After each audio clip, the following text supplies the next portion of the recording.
because they're driving wherever they want, whatever speed they want. Yep. So it's exactly the same theory with this. Yeah, that's good.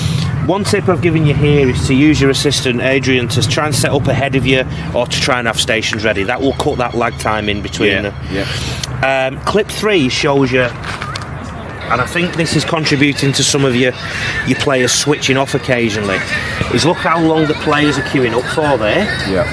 And if we were to time that big man, his involvement now, so when he gets involved again, it's quite extensive, right? And that can contribute to kids going away with the fairies. Okay? It's getting cold. And it's getting cold in winter. Believe it or not, you know, in Australia it gets cold. So you can simplify that and make that a lot easier by just having another end here, or another equivalent of that drill. Or having something completely different and using Adrian. Okay? But these cues do matter. Right? And the other thing is, if you have 2 versions of that going on, they get more practice. More practice, more repetition, the better they get, the quicker they get. Okay?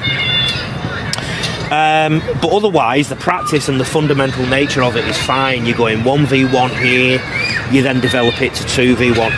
And I think at one point you might go to 3v1, because you've been speaking about that off camera. So there's progression there, and you'd be amazed how many coaches don't progress from one thing to the other. Is there any questions you want to ask about anything I've brought up? No, that's good. I did sort of think in my head that the boys were getting distracted, obviously waiting there a bit too long, but I'll definitely do that and just have another drill set up the same as that.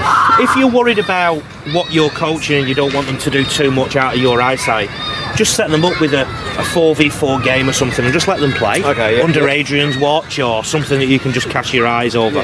But there's nothing wrong with what you're doing there. Okay? Cool. It might even be that you have a game going on there, and then once somebody's done a rep, they go into the game and somebody else comes out to the cues. But keep them moving, because you, by your own admission, you look at that now and you see that they're stood around for a lot. Okay.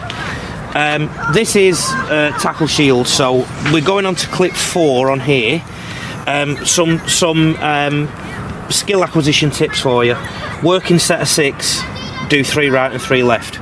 So basically there's loads of research out there that if we do everything equal on both sides of the body, we learn it faster. Okay, so I won't bore you with the stats. One of the reasons, because I sometimes forget the stats myself, but in a nutshell, if we do both sides of the body, we learn it faster. So I bet you can't brush your teeth with your wrong hand, right? And that's because however long you've been on this earth, you've been brushing it with the other. So to test that, brush your teeth with your, are you right-handed?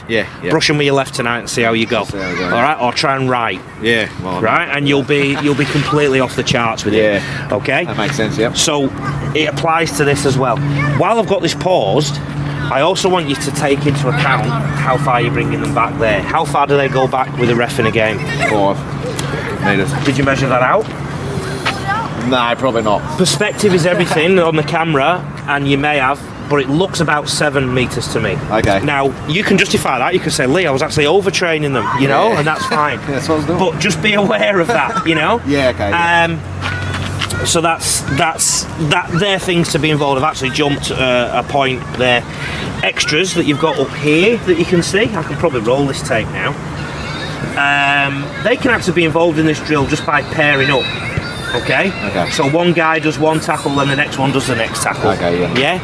Or you might rotate them in, because if anything, they probably feel like the lost boys at the minute. Or if this is a genuine thing that you have to do a lot, we come up with some structured activities that are just games and let them improve through games, you know. It might be that you teach them to play the ball, for example, and you say, right, every time you touch, you've got to get up and practice playing the ball, and I'll be checking you later.